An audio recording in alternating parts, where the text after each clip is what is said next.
दोस्तों स्वागत है आपका अपने YouTube channel PCM online classes पर। तो दोस्तों आज हम पढ़ेंगे क्लास 10th अध्याय 1 साइंस का विज्ञान का रासायनिक अभिक्रिया एवं समीकरण। पिछले 12 वर्षों में RBSE बोर्ड में पूछे गए सवाल विद सॉल्यूशन। RBSE बोर्ड में चैप्टर 1 के सभी क्वेश्चन आंसर। तो देखते हैं, पहला प्रश्न है विस्थापन एवं द्विविस्थापन अभिक्रिया में एक अंतर लिखिए। विस्थापन एवं द्विविस्थापन अभिक्रिया में एक अंतर लिखना है। हमें विस्थापन एवं द्विविस्थापन अभिक्रिया में कोई भी एक अंतर लिखना है। तो आप कोई सा भी अंतर लिख सकते हैं, उत्तर लिख सकते हैं। विस्थापन और द्विविस्थापन अभिक्रियाओं के बीच मुख्य अंतर यह है कि विस्थापन अभिक्रिया में केवल एक तत्व दूसरे तत्व को विस्थापित करता है, जबकि द्विविस्थापन अभिक्रिया में दो तत्व एक दूसरे के स्थान बदलते हैं। या इसका आप उदाहरण भी लिख सकते हैं। कोई समीकरण लिखकर उसको संतुलित समीकरण लिखनी है। कोई भी समीकरण लिखे तो संतुलित लिखना है अपने को। दूसरा प्रश्न है मेथेन के दहन का संतुलित समीकरण लिखिए। RBSE 2013 में पूछा गया 1 नंबर का क्वेश्चन है। मेथेन के दहन, मेथेन होती है CH4 और उसके दहन मैंने आपको बताया हुआ है कि किसी भी चीज़ का दहन करते हैं तो उसका ऑक्सीजन की उपस्थिति में होता है। तो संतुलित करने के लिए तो 2O2 का CH4 में CO2 बनाता है और H2O बनाता है। तो अगला प्रश्न है निम्न समीकरणों में x, y व z को पहचानिए। ये समीकरण है, इसमें x और y और z को अपने को पहचानना है। यानी कि Cu यानी कॉपर कार्बन डाइऑक्साइड के साथ नमी के साथ में होता है तो क्या बनाता है? हरा पदार्थ क्या होता है? कॉपर कार्बोनेट होता है। दूसरा प्रश्न है Ag+Y हवा के साथ में काला पदार्थ बनाता है Ag2S। काला पदार्थ Ag2S होता है। तो Y है H2S के साथ Ag अभिक्रिया करेगा, यानी Ag होता है सिल्वर, तो H2S बनाएगा और Z हमें प्राप्त होगा SO2 सल्फर डाइऑक्साइड। चौथा प्रश्न है क्या होता है जब कॉपर सल्फेट प्लस Fe। तो कॉपर सल्फेट है तो हम जानते हैं कि ये एक विस्थापन अभिक्रिया का उदाहरण है। कॉपर सल्फेट के विलयन से Fe, कॉपर सल्फेट का नीला विलयन होता है और Fe कॉपर से अधिक अभिक्रियाशील तत्व होता है। इसलिए Fe कॉपर सल्फेट के विलयन से कॉपर को तो हटा देगा और कॉपर की जगह पर अपना स्थान प्राप्त कर लेगा और FeSO4 प्लस Cu बनाएगा। दूसरा प्रश्न है जिंक प्लस H2SO4 यानी सल्फ्यूरिक अम्ल के साथ दानेदार जस्ते यानी जिंक का रिएक्शन इस प्रकार होगा कि जिंक सल्फेट बनाएगा, यानी H2 को विस्थापित कर देगा। यह भी एक विस्थापन अभिक्रिया का उदाहरण है और जिंक सल्फेट बनाएगा और हाइड्रोजन गैस उत्सर्जित करेगा। तीसरा है sodium plus O2। Sodium oxygen के साथ रिएक्ट करता है। तो सोडियम O2 के साथ रिएक्ट करता है। अपने को संतुलित करनी है। कोई भी समीकरण हो तो उसको संतुलित करके ही अपने को उसको पूरा करना है। 2Na2O यह बनाएगा 2Na2O। पांचवा प्रश्न है रेडॉक्स अभिक्रिया का एक उदाहरण दीजिए। 2 नंबर का क्वेश्चन है। RBSE 2014 में पूछा गया क्वेश्चन है। ये पहला वाला RBSE 2013 में पूछा गया था। रेडॉक्स अभिक्रिया का एक उदाहरण दीजिए। वह है जल के विद्युत अपघटन का नामांकित चित्र बनाइए। जल के विद्युत अपघटन का नामांकित चित्र बनाना है। उत्तर हो जाएगा रेडॉक्स अभिक्रिया जिन रासायनिक अभिक्रियाओं में अपचयन तथा उपचयन साथ साथ होती है रेडॉक्स अभिक्रियाएं कहलाती है। जिन अभिक्रियाओं में रासायनिक अभिक्रियाओं में अपचयन तथा उपचयन साथ साथ होती है रेडॉक्स अभिक्रिया कहलाती है। आगे देखते हैं जैसे इसका उदाहरण आप इस प्रकार से लिख सकते हो। जैसे CuO प्लस H2 बनाता है Cu, ये इस तीर के ऊपर होता है, इसका अर्थ है उष्मा देना। ये त्रिभुज जैसे इसका अर्थ होता है उष्मा देना। Cu और H2O बनाता है। तो ये उपचयन, इस अभिक्रिया में CuO से ऑक्सीजन हटता है। अतः CuO का अपचयन होता है। CuO का अपचयन यानी जिससे ऑक्सीजन हट रहा है, जिसका तो अपचयन होगा, और जिसमें ऑक्सीजन जुड़ रहा है तो उसका उपचयन होगा, तथा H2 से ऑक्सीजन जुड़ता है, अतः H2 का उपचयन होता है। तो H2 का उपचयन होता है, न कि H2O का उपचयन होता है। H2 का उपचयन होता है क्योंकि H2 के अंदर ऑक्सीजन जुड़ रहा है, इसलिए दूसरा है ब वाला है। इस प्रकार आप जल का विद्युत अपघटन का नामांकित चित्र बना सकते हैं। पहले प्लास्टिक का मग लेना है, ये इस प्रकार से ये परख नली ले सकते हैं आप, और इसमें ये जल भर सकते हैं, और ये ग्रेफाइट रोड, और ये एनोड और कैथोड, और ये स्विच है, 6 वोल्ट की बैटरी लगा सकते हैं, और ये ऑक्सीजन का है और ये हाइड्रोजन का है। तो परख नली इस प्रकार से आप ले सकते हैं चित्र का, जल का विद्युत अपघटन इस प्रकार का चित्र बना सकते हैं। अगला छठा प्रश्न है, अविस्थापन अभिक्रिया किसे कहते हैं? विस्थापन अभिक्रिया, ये मोस्ट इंपोर्टेंट क्वेश्चन रहता है। विस्थापन अभिक्रिया शायद 3 बार आ गया है, यानी ये इंपोर्टेंट क्वेश्चन है। RBSc 2013 में पूछा गया 3 नंबर का क्वेश्चन है, विस्थापन अभिक्रिया किसे कहते हैं? विस्थापन अभिक्रिया वह निम्न अभिक्रियाओं में एक को पहचानिए। एक को पहचानना है अपने को। निम्न अभिक्रिया में एक कौन है? Zinc copper sulphate. ये भी वापस विस्थापन अभिक्रिया का उदाहरण आ गया, यानी जिंक कॉपर सल्फेट से करता है, यानी हम जानते हैं जिंक कॉपर से अधिक अभिक्रियाशील होता है, यानी कि कॉपर को तो विस्थापित कर देगा अपने कॉपर सल्फेट के विलयन से, और जिंक सल्फेट बना लेगा। दूसरा है सोडियम सल्फेट और BaCl2 A+2 NaCl। तो उत्तर देखते हैं, जब एक तत्व दूसरे तत्व को उसके यौगिक से विस्थापित कर देता है तो ऐसी रासायनिक अभिक्रिया को विस्थापन अभिक्रिया कहते हैं। जब अधिक क्रियाशील, ऐसे भी लिख सकते हैं आप, जब अधिक अभिक्रियाशील तत्व कम अभिक्रियाशील तत्व को अपने यौगिक से, अपने विलयन से विस्थापित कर देता है तो वह अभिक्रिया विस्थापन अभिक्रिया कहलाती है। आप इस वाला है जिंक कॉपर सल्फेट के साथ रिएक्शन करेगा तो जिंक कॉपर को विस्थापित कर देगा और जिंक सल्फेट बनाएगा, तो हमारा ए जिंक सल्फेट होगा और कॉपर रहेगा। और दूसरा है सोडियम सल्फेट BaCl2 के साथ रिएक्शन करेगा तो BaSO4 बेरियम सल्फेट और NaCl ये डबल बार आ गए हैं, NaCl बनाएगा। अगला प्रश्न देखते हैं, 7वां प्रश्न है, प्रत्येक का एक उदाहरण देते हुए संयोजन अभिक्रिया एवं वियोजन अभिक्रिया लिखिए। यानी कि संयोजन और वियोजन अभिक्रिया अपने को बताना है और उनका उदाहरण भी देना है। RBSc 2013, 15 और 16 और 23 में पूछा गया क्वेश्चन है। RBSc 2015, 16 और 23 में। तो उत्तर हो जाएगा संयोजन अभिक्रिया ऐसी रासायनिक अभिक्रिया जिसमें 2 या 2 से अधिक पदार्थ मिलकर एक नया पदार्थ बनाते हैं, संयोजन अभिक्रिया कहलाते हैं। जैसे C+O2 CO2। आप इस प्रकार से भी लिख सकते हैं, जिसमें 2 या 2 से अधिक अभिकारक मिलकर एकल उत्पाद का निर्माण करते हैं, वो भी संयोजन अभिक्रिया कहलाती है। वियोजन अभिक्रिया ऐसी रासायनिक अभिक्रिया जिसमें केवल एकल अभिकर्मक टूटकर छोटे छोटे पदार्थ बनाता है या उत्पाद बनाता है, वियोजन अभिक्रिया कहलाती है। जैसे कैल्शियम कार्बोनेट है, CaCO3 है, कैल्शियम ऑक्साइड और कार्बन डाइऑक्साइड बनाती है। ये CO2 ऐसे सबस्क्रिप्ट में नीचे रहता है, आपको पता होगा वैसे। 8वां प्रश्न है, अभिक्रिया CuO प्लस H2 Cu और H2O में किस पदार्थ का ऑक्सीकरण एवं किस पदार्थ का अपचयन हो रहा है? इस प्रकार की अभिक्रिया का एक अन्य उदाहरण दीजिए। हम जानते हैं ये अब रेडॉक्स अभिक्रिया है, अपचयन उपचयन अभिक्रिया है। तो इसमें किसका उपचयन यानी किसका ऑक्सीकरण और किसका अपचयन हो रहा है? तो जिसमें ऑक्सीजन जुड़ रहा है तो उसका ऑक्सीकरण होगा, और जिससे ऑक्सीजन निकल रहा है और हाइड्रोजन जुड़ रहा है तो उसका अपचयन होगा। तो उपरोक्त अभिक्रिया में उत्तर हो जाएगा उपरोक्त अभिक्रिया में, इस अभिक्रिया के अंदर हाइड्रोजन गैस का यानी H2 का तो ऑक्सीकरण हो रहा है, क्योंकि H2 में ऑक्सीजन जुड़ रहा है, तो H2 का ऑक्सीकरण ना कि H2O का। तो H2 का ऑक्सीकरण एवं कॉपर ऑक्साइड का न कि कॉपर ऑक्साइड का अपचयन हो रहा है, यानी कॉपर ऑक्साइड से ऑक्सीजन जा रही है।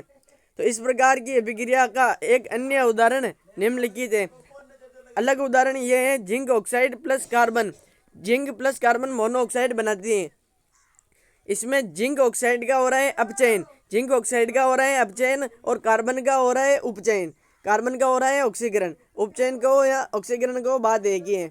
9वां प्रश्न है संयोजन अभिक्रिया किसे कहते हैं। इंपॉर्टेंट प्रश्न है संयोजन अभिक्रिया, ये अपने को याद रखना है। संयोजन अभिक्रिया किसे कहते हैं। बिना बुझे एवं चूने एवं जल की संयोजन अभिक्रिया लिखिए। 2 नंबर का क्वेश्चन है, आरबीएससी 2014 और 2016 में पूछा गया क्वेश्चन है। तो उत्तर आप इस प्रकार लिख सकते हैं, संयोजन अभिक्रिया। संयोजन ऐसी रासायनिक अभिक्रिया जिसमें 2 या 2 से अधिक पदार्थ मिलकर एक नया पदार्थ बनाते हैं, संयोजन अभिक्रिया कहलाती है। या इस प्रकार लिख सकते हैं कि 2 या 2 से अधिक अभिक्रमक टूटकर 2 या 2 से अधिक अभिकारक मिलकर एकल उत्पाद का निर्माण करते हैं। और ये कैल्शियम ऑक्साइड है, ये बिना बुझा हुआ चूना जल के साथ रिएक्शन करके कैल्शियम हाइड्रोक्साइड CaOH का होल्ट वाइज ये बनाता है, कैल्शियम हाइड्रोक्साइड बनाता है। तो 10वां प्रश्न है रेडॉक्स अभिक्रिया किसे कहते हैं। रेडॉक्स अभिक्रिया उपचयन अपचयन अभिक्रिया को रेडॉक्स अभिक्रिया कहते हैं। अभिक्रिया zinc oxide plus carbon zinc और कार्बन मोनोऑक्साइड बनाता है। में किस पदार्थ का उपचयन एवं किस पदार्थ का अपचयन हो रहा है। अपने को किसका ऑक्सीकरण हो रहा है या किसका अपचयन हो रहा है ये बताना है। 3 नंबर का क्वेश्चन था, आरबीएससी 2014-2016 में पूछा गया क्वेश्चन, इंपॉर्टेंट क्वेश्चन है। उत्तर हो जाएगा इसके अंदर ऐसी रासायनिक अभिक्रिया ऐसी अभिक्रिया जिसमें ऑक्सीकरण व अपचयन यानी कि उपचयन व अपचयन अभिक्रिया साथ साथ हो रही हो उसे रेडॉक्स अभिक्रिया कहते हैं। जिसमें अपचयन और उपचयन हो रहे हैं वह रेडॉक्स अभिक्रिया कहलाती है। ऊपर प्रश्न में दी गई अभिक्रिया, इस अभिक्रिया जिंक ऑक्साइड प्लस कार्बन बनाता है जिंक और कार्बन मोनोऑक्साइड। कार्बन का ऑक्सीकरण यानी कार्बन में जुड़ रहा है ऑक्सीजन, तो कार्बन का उपचयन हो रहा है यानी ऑक्सीकरण हो रहा है कार्बन का, अर्थात उपचयन हो रहा है। तथा जिंक ऑक्साइड का अपचयन हो रहा है, न कि जिंक ऑक्साइड का, क्योंकि जिंक ऑक्साइड से कार्बन ये ऑक्सीजन निकली हुई है, इसलिए जिंक ऑक्साइड का अपचयन हो रहा है। तो अगला प्रश्न देखते हैं। लोहे को जंग से बचाने के लिए 2 उपाय लिखिए। लोहे को जंग से बचाने के लिए 2 उपाय आरबीएससी 2017 में पूछा गया मोस्ट इंपोर्टेंट क्वेश्चन है। आरबीएससी 2017 में पूछा गया मोस्ट इंपोर्टेंट क्वेश्चन है। लोहे को जंग से बचाने के 2 उपाय लिखने हैं। उत्तर है लोहे को जंग से बचाने के लिए निम्न उपाय है। ग्रीस लगाकर पेंट करके, ग्रीस लगाकर भी हम लोहे को बचा सकते हैं, पेंट करके भी, जैसद लेपन करके भी और क्रोमियम लेपन करके भी हम लोहे को जंग से बचा सकते हैं। 12वां प्रश्न है 2Mg प्लस O2 उपरोक्त अभिक्रिया को पूर्ण कीजिए। तो इसको अभिक्रिया को पूर्ण करना है। आरबीएससी 2017 में 1 नंबर का क्वेश्चन पूछा गया था। तो उत्तर हो जाएगा 2Mg प्लस O2, ये मैग्नीशियम ऑक्साइड बनाएगा। तो प्लस में साथ में उष्मा यानी ये उष्मा क्षेपी अभिक्रिया भी है। 13वां प्रश्न है वसायुक्त खाद्य पदार्थों को विकृत गंधिता से बचाने के लिए क्या किया जाता है। वसायुक्त खाद्य पदार्थों को विकृत गंधिता से बचाने के लिए क्या किया जाता है। वह है कॉपर ऑक्साइड प्लस H2 और कॉपर प्लस H2O, यह बनाते हैं। उपरोक्त अभिक्रिया में किस पदार्थ का उपचयन व किसका अपचयन हो रहा है। 3 नंबर का क्वेश्चन था, आरबीएससी 2017 में पूछा गया था। अपने को पहला उत्तर है नाइट्रोजन गैस में वसा और तेल योग्य खाद्य पदार्थों को पैक करके इससे रोका जा सकता है। यानी नाइट्रोजन गैस प्रवाहित करके भी हम इनको रोक सकते हैं खाद्य पदार्थों में। इसे रेफ्रिजरेटर यानी कि फ्रिज में रखकर भोजन रखकर बंद किया जा सकता है। इसको जल्दी से जल्दी विकृत गंधित होने से हम बचा सकते हैं, इसको समय लगेगा बाद में। उपरोक्त अभिक्रिया में हाइड्रोजन गैस का ऑक्सीकरण तथा कॉपर ऑक्साइड का अपचयन हो रहा है। उपरोक्त अभिक्रिया अपने पास है कॉपर ऑक्साइड और हाइड्रोजन H2 का हो रहा है। H2 का तो हो रहा है इसमें उपचयन, क्योंकि H2 में जुड़ रहा है ऑक्सीजन जुड़ रहा है H2 के अंदर, तो इसलिए H2 का तो हो रहा है उपचयन, हाइड्रोजन गैस का ऑक्सीकरण यानी उपचयन हो रहा है। और कॉपर ऑक्साइड यानी CuO न कि कॉपर ऑक्साइड का अपचयन। यह इंपॉर्टेंट इक्वेशन है, ये फिर एक बार रिपीट हो सकती है, इसलिए इसको देख के जाना है। इंपॉर्टेंट क्वेश्चन है। 14वां प्रश्न है विरंजक चूर्ण का सूत्र लिखिए। इसकी विरंजन क्रिया को समझाइए। इसकी विरंजन क्रिया को अपने को समझाना है। विरंजक चूर्ण का सूत्र लिखना है। कैल्शियम ऑक्सीक्लोराइड होता है CaO2 होता है विरंजक चूर्ण, इसकी विरंजन क्रिया को भी समझाना है। वह है जिंक की धातु की तनु H2SO4 से होने वाली रासायनिक अभिक्रिया का नामांकित चित्र बनाइए। मोस्ट इंपोर्टेंट क्वेश्चन है, 4 नंबर का क्वेश्चन था ये, 2018 में RBSC 2018 में पूछा गया था। उत्तर हो जाएगा अपना, उत्तर हो जाएगा विरंजक चूर्ण का रासायनिक नाम कैल्शियम ऑक्सीक्लोराइड है। विरंजक चूर्ण का रासायनिक नाम कैल्शियम ऑक्सीक्लोराइड है। विरंजक चूर्ण का रासायनिक सूत्र CaOCl2 कैल्शियम ऑक्सीक्लोराइड है। CaOCl2 2 है जो ये सब्सक्रिप्ट में आप जानते होंगे। विरंजन क्रिया, विरंजन क्रिया क्या होती है? विरंजन क्रिया वायु में खुला छोड़ने पर विरंजक चूर्ण क्लोरीन गैस देता है। इसको वायु में खुला छोड़ने पर विरंजक चूर्ण क्लोरीन गैस देता है, जो जल से सहयोग करके नवजात ऑक्सीजन देता है, जो जल से सहयोग करके नवजात ऑक्सीजन देता है। यही ऑक्सीजन विरंजन क्रिया करते हैं और वनस्पति पदार्थ जैसे कागज, रुई, रेशम, बाल आई दांत, बाल हाथी के दांत है यहाँ पर, हाथी के दांत आदि का रंग उड़ा देती है। इस प्रकार होता है Cl2 H2O के साथ HCl और ये ऑक्सीजन बनाता है, नवजात ऑक्सीजन का निर्माण करता है। अगला प्रश्न देखिए, अपने को तनु H2SO4 में जिंक का अपने को करना था अभिक्रिया और इसका नामांकित चित्र बनाना था। तो जिंक जब H2SO4 के साथ अभिक्रिया करता है तो जिंक सल्फेट बनाता है। यह भी एक प्रकार की विस्थापन अभिक्रिया है। इंपॉर्टेंट इक्वेशन है, अपने को याद रखना है। जिंक जब H2SO4 सल्फ्यूरिक अम्ल के साथ अभिक्रिया करेगा तो जिंक सल्फेट और हाइड्रोजन गैस उत्सर्जित करेगा। तो ये कोर्क है, इस प्रकार से ये आप ले सकते हैं, शंक्वाकार फ्लास्क ले सकते हैं, ये कांच की नली ले सकते हैं इधर, और तनु सल्फ्यूरिक अम्ल, दानेदार जिंक, इस प्रकार दानेदार जिंक ले सकते हैं और इस प्रकार से आप बना सकते हैं।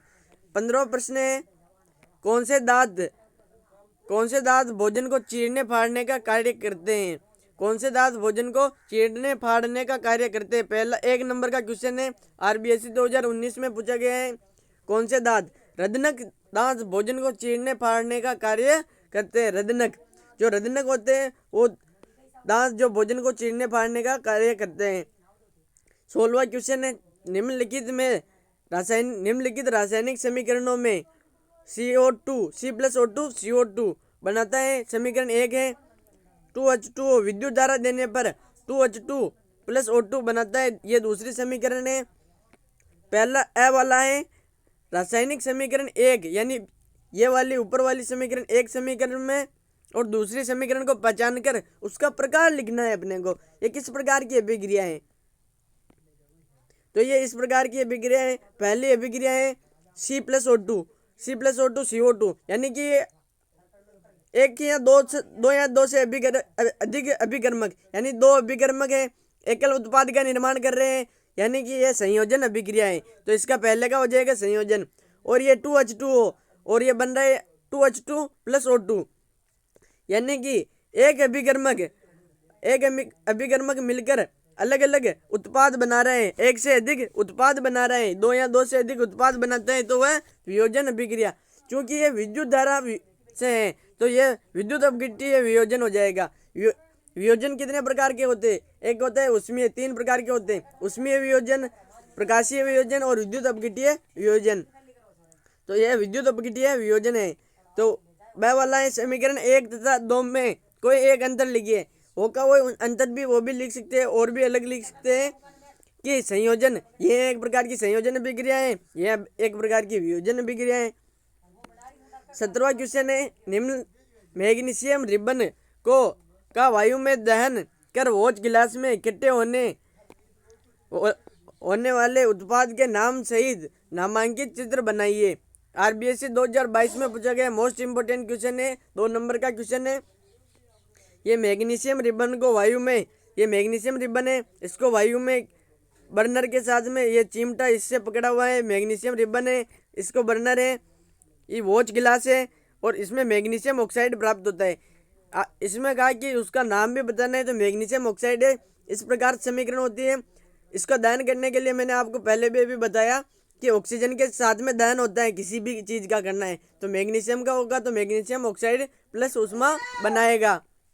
मैग्नीशियम ऑक्साइड प्लस ऊष्मा बनाएगा। अगला प्रश्न देखते हैं। 18वां प्रश्न है, ऊष्मा शोषी और ऊष्मा क्षेपी अभिक्रियाओं को परिभाषित कीजिए। परिभाषा देनी ऊष्मा शोषी और ऊष्मा क्षेपी की। उत्तर हो जाएगा ऊष्मा शोषी अभिक्रिया ऐसी रासायनिक अभिक्रिया जिसमें ऊष्मा का अवशोषण हो ऊष्मा शोषी अभिक्रिया कहलाती है, और जिसमें ऊष्मा का उत्सर्जन हो तो ऊष्मा क्षेपी अभिक्रिया कहलाती है। इसके उदाहरण भी दे सकते हैं आप, बहुत सिंपल है। 19वां प्रश्न है, ऑक्सीकरण उपचयन अभिक्रिया को उदाहरण सहित समझाइए। ऑक्सीकरण यानी उपचयन अभिक्रिया को अपने को उदाहरण सहित समझाना आरबीएससी 2022 में पूछा गया था। दूसरा है, निम्नलिखित रासायनिक समीकरण को संतुलित कीजिए। इस समीकरण को अपने को संतुलित करना आना चाहिए। मोस्ट इंपोर्टेंट क्वेश्चन है, 3 नंबर का क्वेश्चन है आरबीएससी 2022 में, 15 में, 16 में, 23 में, इतनी बार पूछा गया क्वेश्चन, मोस्ट इंपोर्टेंट क्वेश्चन है ये, तो इस बार भी रिपीट हो सकता है। अपने को समीकरण संतुलित करना आना चाहिए। उत्तर हो जाएगा पहला है, वह अभिक्रिया जिसमें तत्व या यौगिक के साथ ऑक्सीजन का संयोग होता है ऑक्सीकरण अभिक्रिया कहलाती है। या इस प्रकार लिख सकते हैं, वह अभिक्रिया जिसमें तत्व या यौगिक के साथ ऑक्सीजन का संयोग और हाइड्रोजन का ह्रास या हाइड्रोजन की क्षति या हाइड्रोजन की कमी होती है। तो CuO प्लस H2 बनाता है Cu प्लस H2O। इसमें कॉपर ऑक्साइड का तो हो रहा है, हाइड्रोजन गैस में तो ऑक्सीजन जुड़ रहा है तो इसका ऑक्सीकरण हो रहा है और उपचयन हो रहा है, अर्थात उपचयन हो रहा है। और कॉपर ऑक्साइड का हो रहा है अपचयन। कॉपर ऑक्साइड से ऑक्सीजन जा रही है इसलिए कॉपर ऑक्साइड का हो रहा है अपचयन। दूसरा है 2NH3, इसको संतुलित किया हुआ है, यह NH3 था, तो आगे अपने को गुणांक लगाना है, सभी को बराबर करने। तो इधर 2NH3, क्योंकि हमको कैसे पता चला कि इधर 2 लगाना है, यानी कि इधर N2 था यानी कि 2 नाइट्रोजन है, इधर 2 नाइट्रोजन नहीं है, 1 है, तो इधर लगाते हैं 2 लगाते हैं। तो इस प्रकार से आप इधर भी देख सकते हैं कॉपर, इसमें कॉपर ऑक्साइड और H2O, इस प्रकार से आप कर सकते हैं।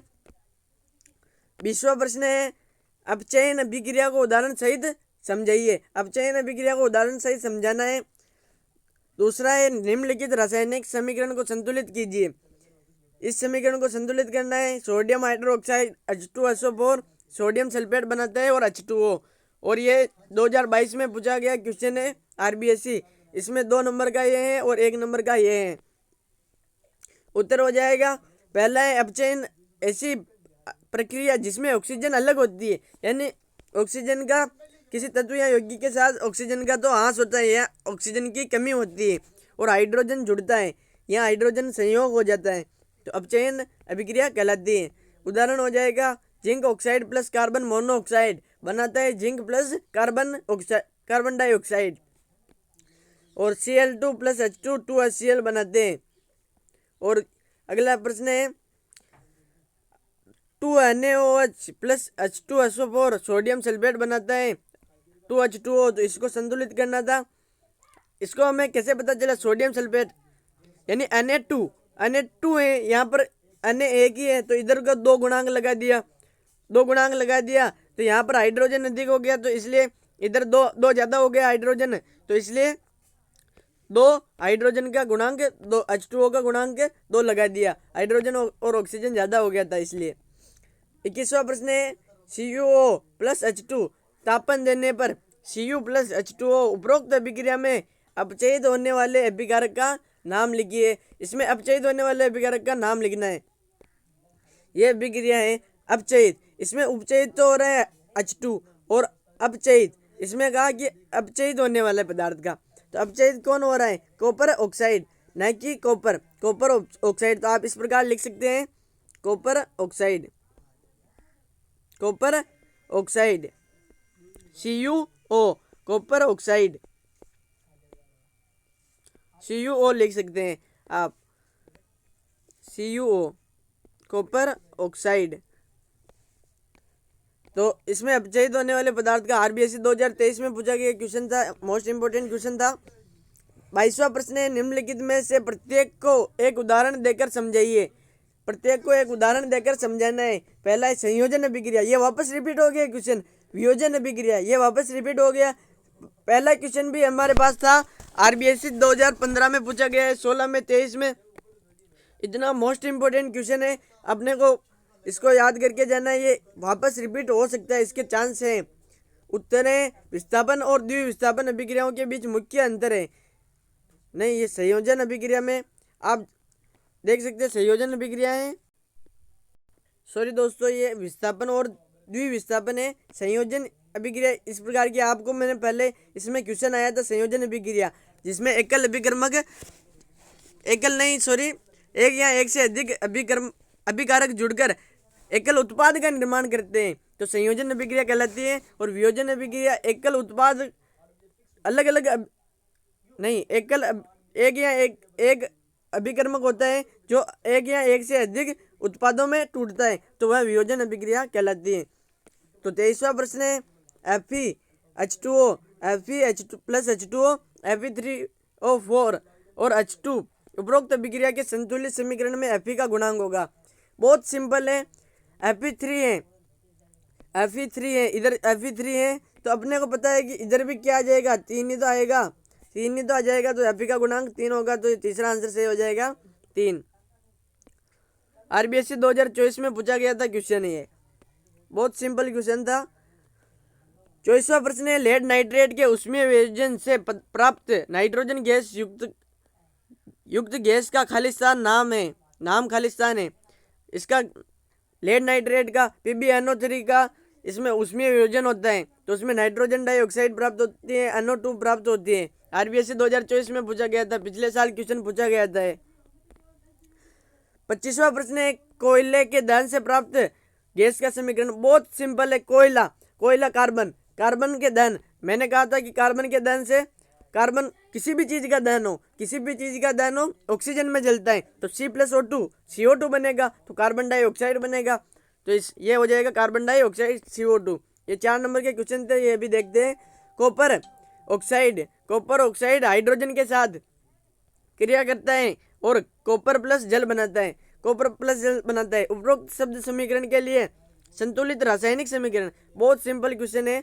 कॉपर ऑक्साइड CuO, हाइड्रोजन यानी H2 और कॉपर Cu रह जाएगा और ये H2O के साथ ये इसको तो संतुलित भी नहीं करना था, H2O बना लेगा, इसको तो संतुलित भी नहीं करना था। तीसरा प्रश्न है कॉपर ऑक्साइड में उपचयन के प्रदर्शन के लिए व्यवस्थित उपकरण को चित्रित कीजिए। कॉपर ऑक्साइड में उपचयन के प्रदर्शन के लिए व्यवस्थित उपकरण को चित्रित करना है, तो इस प्रकार से आप कर सकते हैं। तो आपको कॉपर ऑक्साइड में उपचयन के प्रदर्शन के लिए व्यवस्थित उपकरण को चित्रित करना था।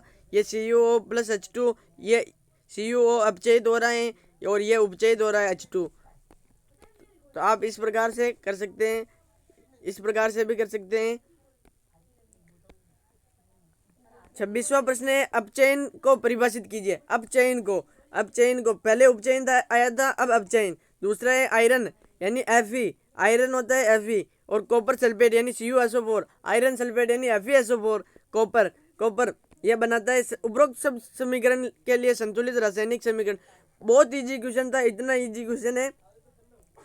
तीसरा प्रश्न है कॉपर सल्फेट के विलयन में डूबी हुई लोहे की कीलों की अभिक्रिया के प्रदर्शन के लिए व्यवस्थित उपकरण को चित्रित कीजिए। 4 नंबर का क्वेश्चन है, RBSC 2024 में पूछा गया। इतना इजी क्वेश्चन कौन देता है। अपचयन अभिक्रिया ऐसी प्रक्रिया जिसमें ऑक्सीजन अलग होती है, यानी ऑक्सीजन की कमी होती है या ऑक्सीजन जिससे हट जाती है, हाइड्रोजन का संयोग हो जाता है या हाइड्रोजन जुड़ जाती है, अपचयन कहलाती है। इतना इजी क्वेश्चन था। उदाहरण हो जाएगा zinc oxide plus carbon monoxide बनाता है zinc plus CO2 carbon dioxide. और अपने को इसके लिए शब्द समीकरण के लिए शब्द समीकरण लिखनी थी के लिए आयरन यानी Fe होता है, Fe और copper sulphate CuSO4, iron sulphate FeSO4 plus Cu plus copper, यानी इसके लिए तो अपने को कुछ नहीं सोचना था, इसके लिए न तो अपने को कुछ इसमें संतुलित करना है। और अगला है कि इसमें कॉपर सल्फेट के विलयन, नीले विलयन का चित्र बनाना है अपने को। इस प्रकार का नीला देख सकते हैं आप, इसका स्क्रीनशॉट ले सकते हैं। ये लोहे की कील, देखिए कॉपर सल्फेट का ये विलयन है, ये नीला विलयन है, ये नीला विलयन इस प्रकार सफ़ेद विलयन में कन्वर्ट हो जाता है। जब कॉपर सल्फेट के विलयन में हम Fe की यानी कि लोहे की कीलें डालते हैं। ये एक प्रकार का Fe है।